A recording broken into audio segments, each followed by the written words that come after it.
Hi friends, good morning. இன்னைக்கு ஒரு சிந்திக்கிறதுக்காக ஒரு விஷயம். சினிமா தப்பா ரைட்டா? சினிமான்றது அவங்க சினிமா துறையில் உழைக்கிறாங்கல்ல, எத்தனையோ பேர் உழைக்கிறாங்க. சினிமா ஆக்டர்ஸ்க்கு நிறையா எப்படி சொல்ல உழைக்கிறாங்க. அடி வாங்குற மாதிரி நடித்து அவங்க காயப்பட்டு சில டைம் நிறைய பொருளை உடைக்க வேண்டியது இருக்கும். சில டைம் நிறையா நஷ்டஈடு இதாகும். அதெல்லாம் பேர் பண்ணி ஒரு சினிமாவை எடுத்து அவங்க காசை போட்டு செலவழித்து வீணாக யாரும் செலவழிக்கிறது இல்லைங்க. அவங்க உழைப்பு போடுறாங்க. 12 மணி நேரம் ஷூட்டிங்லாம் எடுக்கிறாங்க, 24 ஹவர்ஸ் ஷூட்டிங்லாம் எடுக்கிறாங்க. கேமராமேனு, அந்த கேமராக்கு இன்வெஸ்ட்மெண்ட்டு, அந்த வரவங்க சுற்றிலும் அந்த ஷூட்டிங்கில் நடக்கிறவங்க எல்லாத்துக்கும் சாப்பாடு, சமைக்கிறவங்க அண்ட் வண்டியிலேயே சமையல் கொண்டு போகிறவங்க. சினிமாவில் நிறைய பேர் உழைச்சிக்கிட்டு இருக்காங்க. ஸ்க்ரீனில் அந்த ஒரு ஹீரோவை பெஸ்ட்டாக கொண்டு போகிறதுக்கு பிஹைண்ட் த ஸ்க்ரீனில் நிறைய பேர் உழைச்சிக்கிட்டு இருக்காங்க. அண்ட் சினிமா ஹீரோஸும் ரொம்ப உழைக்கிறாங்க. அந்த சினிமா ஹீரோஸை வேறு லெவலில் காமிக்கிறதுக்கு மியூசிக், பேக்ரவுண்ட் மியூசிக்லாம் போட்டு மியூசிக் டைரக்டர்ஸ் உழைக்கிறாங்க. அண்ட் டைலாக்ஸை மாஸாக ப்ரிப்பேர் பண்ணுறதுக்கு டைரக்டர்ஸ், ரைட்டர்ஸ் உழைக்கிறாங்க. ஒரு சாங் ரீச் ஆகிறதுக்கு லிரிக் அவர் உழைக்கிறாங்க, பாடல் ஆசிரியர் உழைக்கிறாங்க.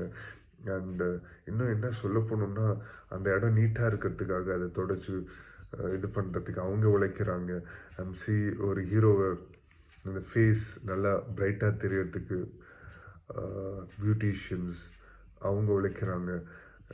இப்படி இல்லை ப்ரோ, ஹேர் கொஞ்சம் ஸ்டைலாக ட்ரெண்டியாக இருக்கணும் அப்படின்னு சொல்லி ட்ரெண்ட் செட் பண்ணுற ஃபேஷன் டிசைனர்ஸ், க்ளாத்ஸ் அவங்க உழைக்கிறாங்க. எல்லாத்துக்கும் பின்னாடியும் இந்த சினிமா அப்படின்றத பார்க்கும்போது ஒரு ஹீரோ அப்படியே திரையில் வந்து நிற்கும் போது அதுக்கு பின்னாடி அத்தனை பேரோட உழைப்பு இருக்குது, அத்தனை பேரோட இன்வெஸ்ட்மெண்ட்ஸ் இருக்குது, அத்தனை பேருக்கு காசு கொடுத்து உழைச்சி அதுக்கப்புறம் அந்த சினிமா திரைக்கு வரும்போது ரசிகர்கள் எல்லாம் போவாங்க. போகும்போது சில பேர் கொண்டாடுவாங்க, ஓகே ரைட். சில பேர் அதையே பொருட்படுத்தாமல், இத்தனை பேர் உழைச்சிருக்காங்க அப்படின்னு சொல்லி பொருட்படுத்தாமல் அதை பார்த்துட்டு வெளியில் வந்து ரிவ்யூன்ற பேரில் ஒன்று கொடுப்பாங்க பாருங்க. என்ன எஃபர்ட் போட்டிருக்காங்க அதெல்லாம் உங்களுக்கு தெரியாது. கதை நல்லா இருக்கா நல்லா இல்லையா அதெல்லாம் உங்களுக்கு தெரியாது. ரிவ்யூ போடணும், ரிவ்யூ போட்டு அவங்க சேனலை உயர்த்தணும், அவ்வளோதான். அது என்ன அப்படின்னா, நல்லா எடுத்திருப்பாங்க, சில ஃப்ளாஸ் இருக்குங்க. ஃப்ளாஸ் ஏன் பார்க்குறீங்க? தப்பு இருக்கும், தப்பை ஏன் பார்க்குறீங்க? தப்பை எடுத்துக்காதீங்க. It's just an entertainment. Biography மூவியை பற்றி நான் பேசலை. ஒரு மூவி எடுக்கிறாங்க, கற்பனையினால் கதைகளை எழுதுகிறாங்க, அவங்களுடைய தாட்ஸ் எழுதுகிறாங்க. எழுதி வெளியில் வரும்போது பிழைகள் இருக்கும். ஏன் அவங்க கடவுள்கிட்ட ப்ரேயர் பண்ணாமல் இந்த சினிமா எடுக்கிறாங்கன்னு நினைக்கிறீங்களா? ப்ரேயர் பண்ணி தான் எடுப்பாங்க. கிறிஸ்டியன்ஸும் ஒர்க் பண்ணுறாங்க, ஹிந்துஸும் ஒர்க் பண்ணுறாங்க, முஸ்லீம்ஸும் ஒர்க்ஸ் பண்ணுறாங்க.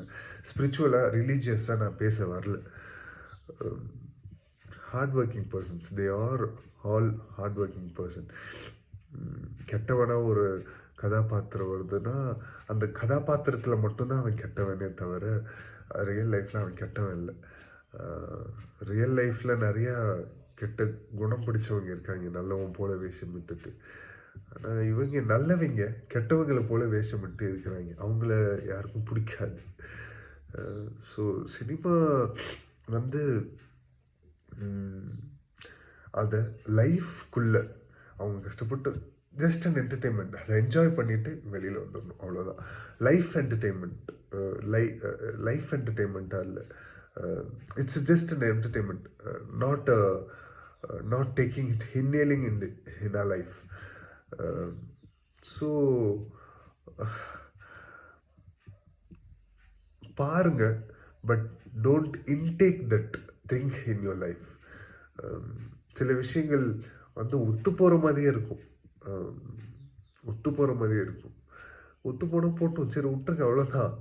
நம்ம லைஃப் அதையே நினச்சிட்டு அந்த படம் பாரு நம்ம லைஃப் மாதிரி இருக்கு, சரி விடுங்க, உங்கள் லைஃப் மாதிரி இருந்தால் ஓகே விட்டுருங்க, அவ்வளோதான்.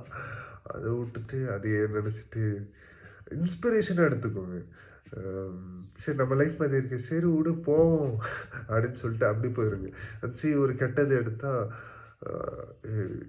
வில்லனை போட்டு அடிக்கிறான், ஹீரோவை போட்டு முடிச்சிடுறான். வன்முறை இல்லைங்க. Cinema is just cinema.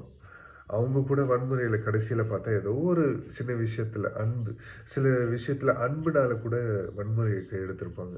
So அதெல்லாம் வேண்டாம். B real one. You have a reality. Cinema அதெல்லாம் தாண்டி you have a characteristic in you.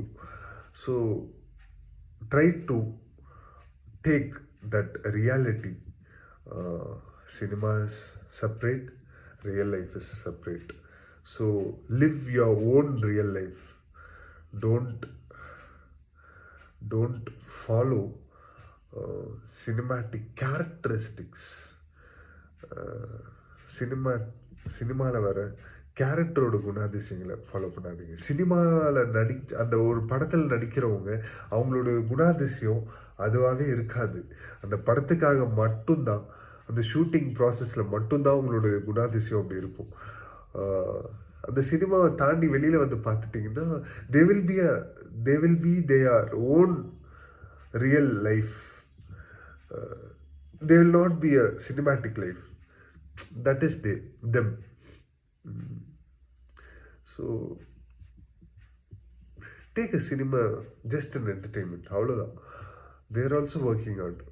So தப்பாக சொல்கிறேன்னா என்னன்னு தெரியல. நிறைய பேர் என்று சொல்லியிருக்காங்க சினிமா நீ பார்க்குறது தப்பு இப்படின்னு. உங்களுக்கு தப்பு ரைட்டு அப்படின்னு எது தோணுதோ அதை செய்யுங்க.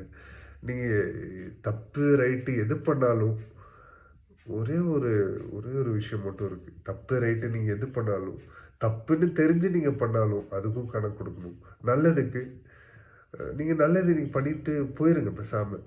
அந்த நல்லது என்றைக்கோ ஒரு நாள், ஒரு 20 வருஷம், 40 வருஷம், இல்லை ஒரு 30 வருஷம், இல்லை அடுத்த நொடி அது திரும்பி வரும். நன்மை செய்கிறவங்களுக்கு நன்மையே வரும், தீமை செய்கிறவங்களுக்கு தீமையே வரும். நல்லதை விதைத்தால் நல்லதை அறுப்பாய், கெட்டதை விதைத்தால் கெட்டதை அறுப்பாய். சினிமாவில் இன்னும் பேச நிறையா இருக்குது. So I just make a full stop here. Think, be smart, don't act as a, என்ன சொல்லன்னு தெரியல, don't act as a cinematic person. Be a real one. Be you. Be yourself. Thank you. Have a nice day.